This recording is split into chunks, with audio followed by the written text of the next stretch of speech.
మంత్రులతోటి RTC కార్మికులు జరిపిన చర్చలు ఫలించాయి. ప్రధాన డిమాండ్లకు సర్కార్ ఓకే చెప్పడంతో సమ్మె విరమిస్తున్నట్టు కార్మిక సంఘాల జేసీ ప్రకటించింది. దీంతో ఉదయం షిఫ్ట్ నుంచి బస్సులని యథావిధిగా రోడ్డెక్కాయి. 3 రోజుల సమ్మెకు ఎట్టకేలకు ముగింపు పలకడంతో ప్రయాణికులు ఊపిరి పీల్చుకున్నారు.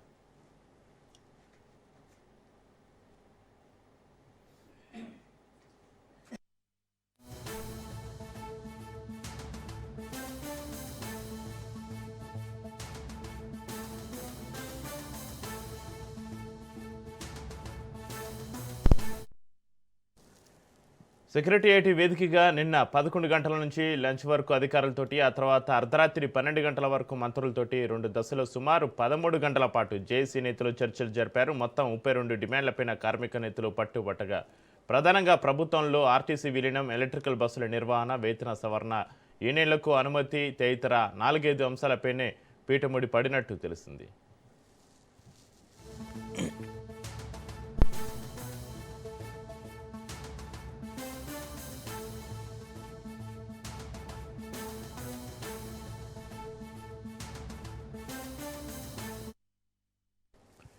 విలీన ప్రక్రియ ఇప్పటికిప్పుడు తేల్చే అంశం కాకపోవడంతో కమిటీ వేస్తున్నట్టుగా ప్రకటించిన ప్రభుత్వం ఎలక్ట్రికల్ బస్సుల అంశం కేంద్రం పరిధిలో ఉందని స్పష్టత ఇచ్చింది. ఇవి తప్ప మిగిలిన డిమాండ్లన్నింటికీ, ముఖ్యంగా 11% పీఆర్సీ గుర్తింపు సంఘం ఎన్నికల నిర్వహణకు ప్రభుత్వం ఓకే చెప్పడంతో సమ్మె విరమణకు జేఏసీ నేతలు అంగీకరించారు.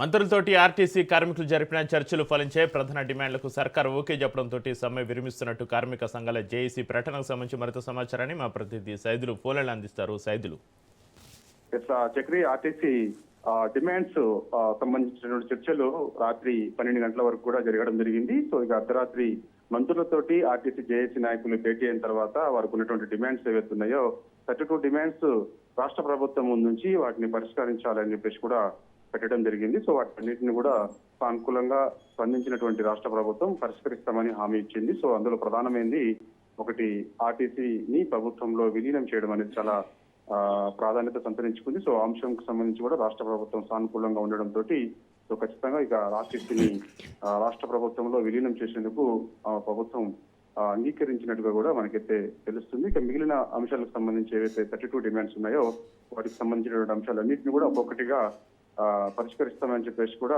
హామీ ఇవ్వడంతో ఆర్టీసీ జేఏసీ సమ్మె విరమిస్తున్నామని కూడా ప్రకటన చేసింది. ఈ రోజు మొదటి షిఫ్ట్ నుంచి కూడా, అంటే ఉదయం నుంచి కూడా వాళ్ళందరూ కూడా ఆన్ డ్యూటీలో ఉంటున్నట్టుగా కూడా ఆర్టీసీ కార్మికులు చెప్పడం జరిగింది. సో ఏదేమైనా ఆర్టీసీ కార్మికులకు సంబంధించినటువంటి సమ్మె ఏదైతే ఉందో ఆ సమ్మె గత కొన్ని రోజుల నుంచి కూడా జరుగుతున్నప్పటికీ కూడా సో నర్సంపేట డిపోకు చెందినటువంటి శంకర్ గౌడ్ రాష్ట్ర ప్రభుత్వం పైన ఒత్తిడి తెచ్చేందుకు ఆయన ప్రయత్నించినటువంటి ఆత్మహత్య, అది ఆయన ఆత్మహత్య చేసుకోవడం, అది కూడా రాష్ట్ర ప్రభుత్వం సో ఇక 2 అడుగులు కిందికి దిగొచ్చి మరి సో ఖచ్చితంగా ఆర్టీసీ కార్మికులకు ఇచ్చినటువంటి డిమాండ్స్ ఏవైతే ఉన్నాయో ఆనాడు ఎన్నికల మేనిఫెస్టోలో పొందుపరిచినటువంటి అంశాలకు సంబంధించి సో అవన్నీ కూడా అమలు చేస్తామని చెప్పేసి కూడా చెప్పడంతో సమ్మె విరమిస్తున్నామని చెప్పేసి కూడా ఆర్టీసీ జేఏసీ అయితే చెప్పింది.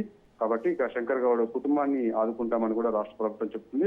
వారిలో వారి కుటుంబ సభ్యులకి ఒకరికి ఉద్యోగం కల్పిస్తామని కూడా చెప్తుంది. 10 లక్షల ఎక్స్గ్రేస్ కూడా ఇస్తున్నామని కూడా రాష్ట్ర ప్రభుత్వం చెప్పింది. బీఆర్ఎస్ ముఖ్య నాయకులందరూ కూడా నిన్న శంకర్ గౌడ్ మృతదేహానికి నివాళులర్పించి కుటుంబ సభ్యులను పరామర్శించేందుకు వెళ్లేందుకు సిద్ధమైతే మార్గ మధ్యలో వాళ్ళందరినీ కూడా అడ్డుకొని స్థానికంగా ఉన్న పోలీస్ స్టేషన్ కి తరలించారు. సో సాయంత్రం వరకు కూడా ఆ పోలీస్ స్టేషన్ లో ఉంచి తర్వాత వాళ్ళందరినీ కూడా విడుదల చేశారు. వారిలో సత్యేంద్ర రెడ్డి గారు ఉన్నారు, సో శ్రీనివాస్ గౌడ్ వీళ్ళందరూ కూడా ఉన్నారు. సో ఏదేమైనా ఆర్టీసీ కార్మికులకు సంబంధించినటువంటి డిమాండ్స్ ఏవైతున్నాయో ఆ డిమాండ్స్ సంబంధించి రాష్ట్ర ప్రభుత్వం సానుకూలంగా ఉండి ఖచ్చితంగా పరిష్కారం చేస్తామని హామీ ఇవ్వడంతో ఇక ఆర్టీసీ కార్మికులకు సంబంధించినటువంటి సమ్మె నిన్న అర్ధరాత్రి నుంచి కూడా విరమిస్తున్నామని కూడా వారు చెప్పడం జరిగింది.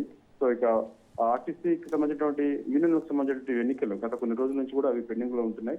సో వారికి సంబంధించినటువంటి ఎన్నికలు ఏవైతున్నా ఎన్నికలకు సంబంధించి కూడా సో అది కూడా ఖచ్చితంగా ఇక నిర్వహించుకోవచ్చు అని చెప్పడంతో ఆర్టీసీ కార్మికులకు సంబంధించిన ఆర్టీసీ కార్మికుల యూనియన్ కు సంబంధించిన ఎన్నికలు కూడా వాళ్ళు నిర్వహించేందుకు కూడా సిద్ధమవుతున్నారు.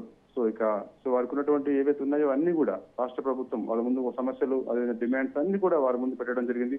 ఆ పని సంబంధించినటువంటి వేతనమైన విషయంలో, అదేవిధంగా పని వేళల విషయంలో కూడా, అంటే 8 గంటలు చేయాల్సిన డ్యూటీ 12 గంటలు 13 గంటలు కూడా చేస్తున్నారని చెప్పేసి కూడా ఒక ఆరోపణ ఉన్నది. సో అది కూడా రాష్ట్ర ప్రభుత్వం ముందు వారు ఈ సమస్యను పెట్టడం జరిగింది. సో అది కూడా ఆ విషయంలో కూడా ఖచ్చితంగా సానుకూలంగా స్పందించినటువంటి రాష్ట్ర ప్రభుత్వం, సో అది కూడా పరిష్కారం దిశగా అడుగులేస్తామని కూడా చెప్పడం జరిగింది. కాబట్టి సో ఏదేమైనా మొత్తం 32 డిమాండ్స్ సంబంధించి, ఆర్టీసీ కార్మికులకు సంబంధించినటువంటి డిమాండ్స్ ఏవైతున్నాయో ఆ డిమాండ్స్ సంబంధించి సో అవన్నీ కూడా పరిష్కారం చేస్తామని రాష్ట్ర ప్రభుత్వం చెప్పడంతో ఆర్టీసీ కార్మికులు సంబంధించిన సమ్మె ఈ రోజు నుంచి వారు విరమిస్తున్నట్టు కూడా చెప్పడం జరిగింది.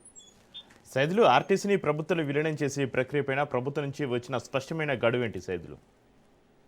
అది ఖచ్చితంగా తొందరలోనే పరిష్కారం చేస్తామని మన ప్రభుత్వ పెద్దలు, మంత్రులు పొన్నం ప్రభాకర్, డిప్యూటీ సీఎం బట్టి విక్రమార్క, మంత్రి ఉత్తమ్ కుమార్ రెడ్డి, అదేవిధంగా ఒక కమిటీ, ఆర్టీసీ కార్మికులకు సంబంధించినటువంటి సమస్యల పరిష్కారానికి ఒక ఐఏఎస్ల కమిటీ ఏర్పాటు చేశారు. కాబట్టి కమిటీ ప్లస్ అదేవిధంగా ఆర్టీసీ జేఏసీ నాయకులందరూ కూడా కూర్చొని మాట్లాడిన తర్వాత ప్రధానంగా ఆర్టీసీని సో రాష్ట్ర ప్రభుత్వంలో విలీనానికి సంబంధించిన అంశం ఏదైతే ఉందో అది అన్ని కూడా పరిశీలించిన తర్వాత, అంటే ఎటువంటి లీగల్ గా ఎటువంటి ఇబ్బందులు లేకుండా ఉండేందుకు, సో ఇక అవన్నీ కూడా పరిష్కరించిన తర్వాత అవన్నీ కూడా ఆయన ఎక్కడ కూడా చిక్కుముడులు ఉండకుండా ఉండేందుకు వాటన్నిటి కూడా పరిష్కారం చేయాలి కాబట్టి, చూసుకోవాలి కాబట్టి ఫస్ట్ ఖచ్చితంగా వారి డిమాండ్స్ ఏవైతున్నాయో అవన్నీ కూడా పరిష్కరించిన తర్వాత సో ఖచ్చితంగా మధ్యలోనే, అంటే ఒక 2-3 నెలల్లోనే ఆర్టీసీని రాష్ట్ర ప్రభుత్వంలో విలీనం చేసే అంశం ఏదైతే ఉందో అది దానికి సంబంధించి ఒక కమిటీ ఖచ్చితంగా రెగ్యులర్ గా వర్క్ చేస్తూ సో దాన్ని కూడా ఖచ్చితంగా తొందరలోనే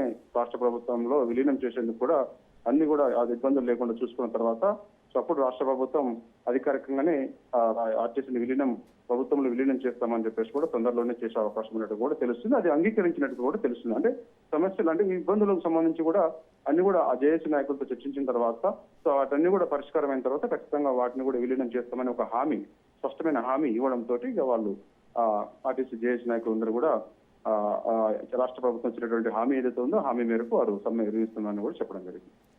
సైదులు, సమ్మె విరమణ పట్ల కార్మికులు, జేఏసీ నేతలు పూర్తి సంతృప్తిగా ఉన్నారా సైదులు? ఆ జేఏసీ నాయకులు ఇప్పుడు అధికారికంగా ఒక మీడియా సమావేశం కూడా పెట్టే అవకాశం అయితే ఉంది. ఎందుకంటే అర్ధరాత్రి వరకు కూడా చర్చలు జరిగాయి కాబట్టి, రాత్రి 11:30 11:40 వరకు కూడా సమయం పట్టింది కాబట్టి, 9 గంటలు పైగా పట్టింది కాబట్టి సో ఖచ్చితంగా ఈరోజు ఆర్టీసీ జేఏసీ నాయకులు ఒక మీడియా సమావేశం పెట్టే అవకాశం అయితే ఉంది. వాళ్ళ కార్మికులకు సంబంధించినటువంటి ఉద్దేశించి కూడా, వాళ్ళ కార్మికుల సమస్యలు, వాళ్ళ కార్మికులను ఉద్దేశించి కూడా ఆ మీడియాతో మాట్లాడే అవకాశం ఉంది. కాబట్టి సో ప్రస్తుతం అయితే సంతృప్తిగానే ఉంది. ఎందుకంటే ఆర్టీసీ జేఏసీ నాయకులు ఆర్టీసీ కార్మికులకు సంబంధించిన సమస్యలకు సంబంధించి కూడా రాష్ట్ర ప్రభుత్వం ముందు పెట్టినప్పుడు ఖచ్చితంగా పరిష్కారం చేస్తామని చెప్పేసి హామీ ఇవ్వడంతో సో అవి చూసినటువంటి కార్మికులందరూ కూడా జేఏసీ నాయకులతో అది నిజమా కాదని కూడా వారు మాట్లాడుకొని తర్వాత అది రాష్ట్ర ప్రభుత్వం నుంచి స్పష్టమైన హామీ ఉన్నది అని చెప్పడంతో కార్మికులందరూ కూడా కొంత సంతృప్తిగానే ఉన్నట్టుగా కూడా తెలుస్తుంది. కాబట్టి ఇదే విషయాన్ని మళ్ళా ఆర్టీసీ జేఏసీ నాయకులు కార్మికులను ఉద్దేశించి ఈ రోజు మధ్యాహ్నం ఆ సమయంలో మీడియా సమావేశం పెట్టి చెప్పే అవకాశం అయితే ఉంది. ప్రస్తుతం అయితే సమ్మె విరమణ చేస్తున్నామని కూడా చెప్పడంతో ఆర్టీసీ కార్మికులందరూ కూడా ఆన్ డ్యూటీలో ఉన్నారు ఈ ఉదయం నుంచి కూడా. Right, thank you Saidulu.